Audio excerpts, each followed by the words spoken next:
Hey guys, what's going on? It's Don here from Novaspirit Tech and welcome back to the channel. And I officially used Windows 11 on the Raspberry Pi for actually more than 7 days. So let's check it out.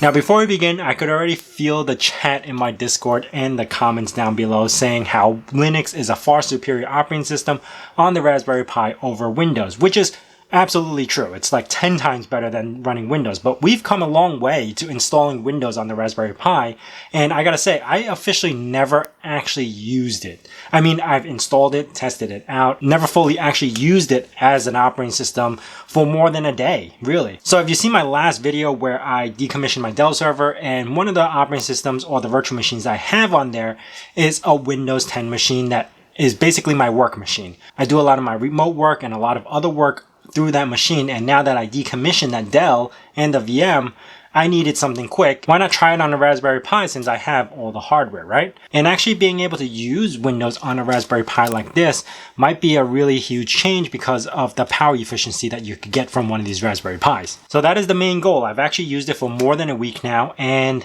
to be honest, it's not bad.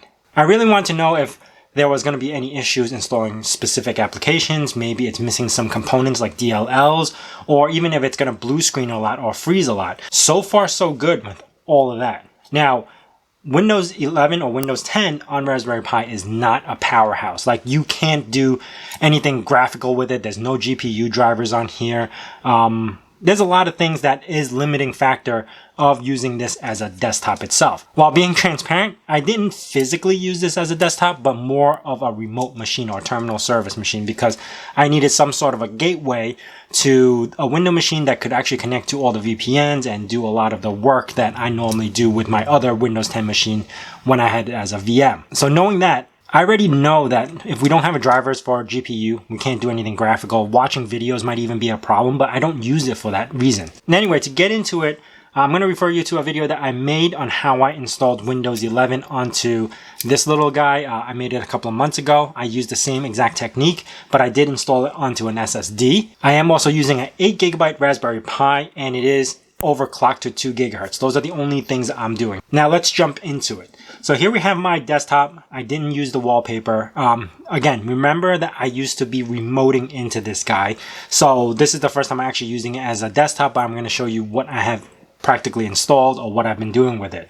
Now, to begin, one of the applications that you must have on the Raspberry Pi for Windows is the WR tweaking tool. Windows on Raspberry Pi, which they have their Discord and the tool on their Discord, which I'll leave a link down in the description below, created this tool that allows you to modify the boot partition for the config.txt. That is the only way you could actually change the resolution, the overclocking speed, overscan if you have an issue with the black borders, stuff like that. This is a must-have too if you're going to install Windows on Raspberry Pi, whether for Windows 10 or Windows 11. I'm just going to refer everything to as Windows. Now, Windows has something called Windows on Windows, which allows you to emulate and run x86 and 64-bit applications onto the Windows operating system, even though the Windows operating system is ARM. Now, I just jumped over all this stuff because if I was to go into peripherals, you could actually see the GPIOs, and if you want to control them, you can. See, that's the thing about it. This utility allows you to actually use some of the Raspberry Pi functions. Heading into settings, which I was just at before, and unable to get wallpaper is normal because I don't have a wallpaper up. You could go into mount, and it will mount the configuration file or the config.txt, and you could actually edit the stuff over here and save it. They actually have like easier prompts, so if you wanted to do overclocking, you could just slide the bar left and right, or if you have issues with your display with overscanning, or even change your resolution is done through here. So keep in mind this tool is absolutely needed if you're going to install Windows onto Raspberry Pi. Now, I have played around with a few applications, mostly ARM64, and some x86 applications. Mostly, I try to get everything that I can for ARM64. Now, what I do on this machine generally is one, Discord. So I remote to this machine, usually have all my communication arrays. So I have Discord installed on here. I also have WhatsApp installed in here. I'm not going to display any of those, but they do work. A little bit slow because they're Electron, so it kind of runs emulated on top of emulated in the background. So it's a little slow, but once you get the program started, it actually runs pretty good. Now this one did boot up, so I could actually open it up. But yeah, this is the Discord application. And if you needed to, you could log in. I just logged off just to show you that the application works, but I'm not going to jump into my actual account. Another thing that I have installed is Firefox, which is ARM64, and it boots up. It feels almost native. It runs really fast. Like, I just double clicked it and opened, and it seems like a little bit slower than what my desktop would do, which I do have a Ryzen, 7 and all other stuff, but it doesn't feel too bad. If I wanted to go into certain applications, like, okay, you know what? If I go into YouTube, it does take a little bit too long to load, but I'm not really going to YouTube to view videos anyway because it doesn't work very well with videos. So yeah, otherwise, here, let me see if I could, I don't know, just pop into a video right here. See, it does work, but it's not smooth. You're going to get drop frames. So if you needed to actually view something on YouTube, it will work. Now, I'm going to open a new tab and close this out. But another thing that I normally do with this, a lot of actually, is Windows Terminal. And I use this for SSH and everything. So I could use PuTTY, but I started to get accustomed to Windows Terminal. And I actually do like and really enjoy using Windows Terminal now, even though it's like a PowerShell thing. But yeah, it's really nice. It looks good.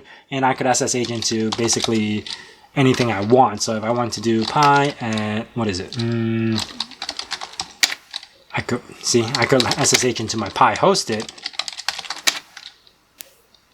And I don't remember if I have the correct password for it. Oh, there you go. And there you go. I have SSH access to whatever I need. I usually have VPN accounts that I'm hooked up to, but I uninstalled them for now just for the purpose of this video. But yeah, I usually have WireGuard installed, and I have another VPN, which is AnyConnect. So that's usually installed as well.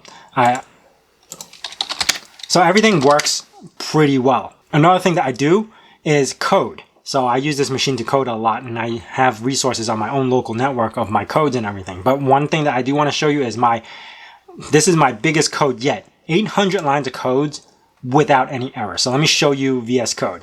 Now VS Code is installed as ARM64. This boots up really quick, but it does take a little bit just to get into my code. So here we have it. My 800 lines of code, 0 errors. And it's basically print the text of test. And if I wanted to run it, I do have, actually let me show you my Explorer downloads. I actually managed to download the latest version of Python, ARM64. So it actually works pretty well in PowerShell, just running any code. So if I hit F5 to run it, I'm not speeding or slowing anything down, so whatever you see is native speed. I'm not skipping any parts of the video. So yeah, now that I run this code, oh, why did it open a new terminal for me? All right, F5, there you go. And it should print out 800 lines of test. Yeah, that's my 800 lines of code without any error. But yeah, that works pretty well if you need to use PowerShell. I did install KeepPass, which is an x86 application. This does work perfectly fine. I'm able to get into whatever I need to. I, again, disconnected my database, but yeah, I could connect into my database in here. Also, as far as Firefox, it does also have my KeepPass plugin, so it does connect with the x86 application over there. And that has no issue as well. Now, most of the applications that I'm able to obtain is through the Microsoft Store. I didn't even go and browse. Sometimes I can. I mean, like my Notepad++. This is also ARM64. Where is it?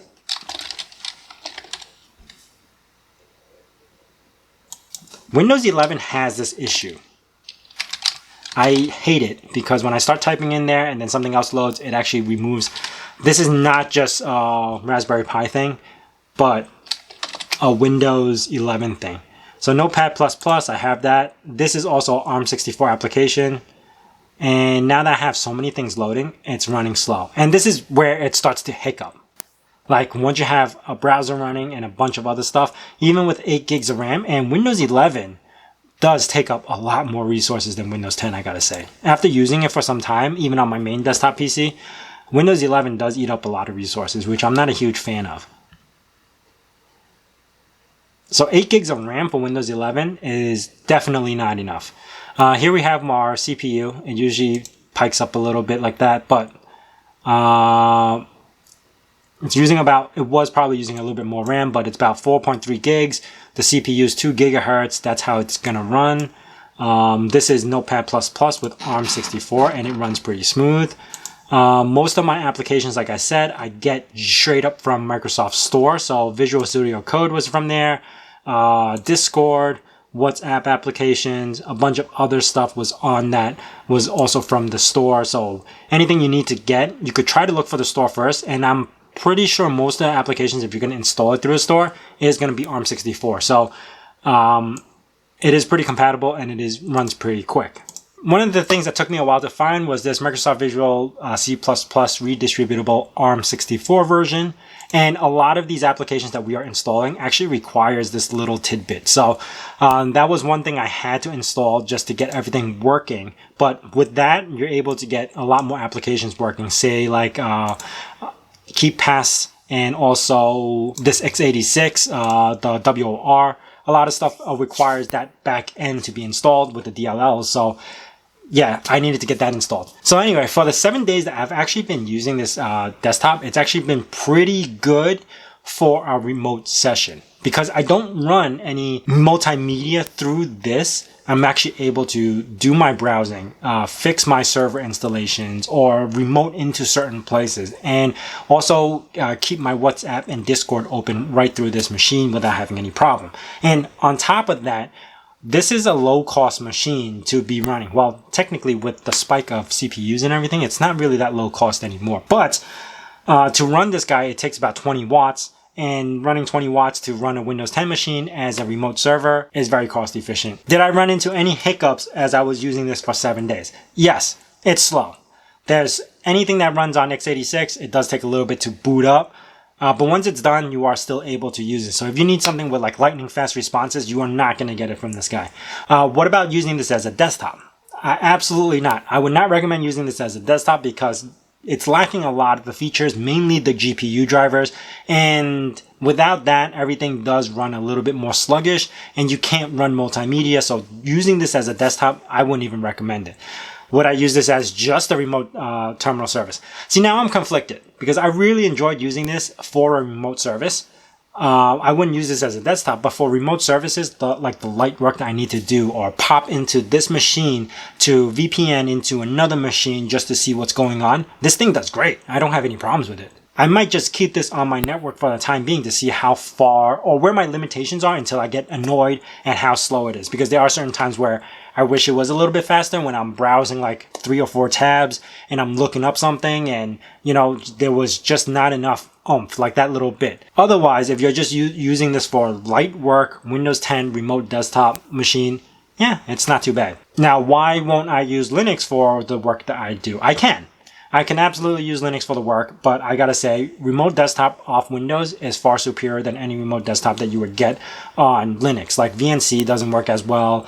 There's a bunch of other applications. XRDP is not that great. Like, there is no good remote desktop application that you get very low latency like you do on remote desktop off a Windows machine. So I do like using Windows machine because of the RDP. But yeah, that's my final conclusion. Anything that I were to do on my remote desktop machine can be done through this guy, just a little bit slower. If you don't mind that, yeah, go for it. This is actually a pretty good Windows 10 machine for remote services. Well, that is it for me. If you guys want to chit chat about this, hit me up on my Discord as well as the comments down below. If you guys are new to this channel, consider subscribing and also hitting that bell notification icon so you know when the next video is going to be out. And as say my nerd cave, hack till it hurts.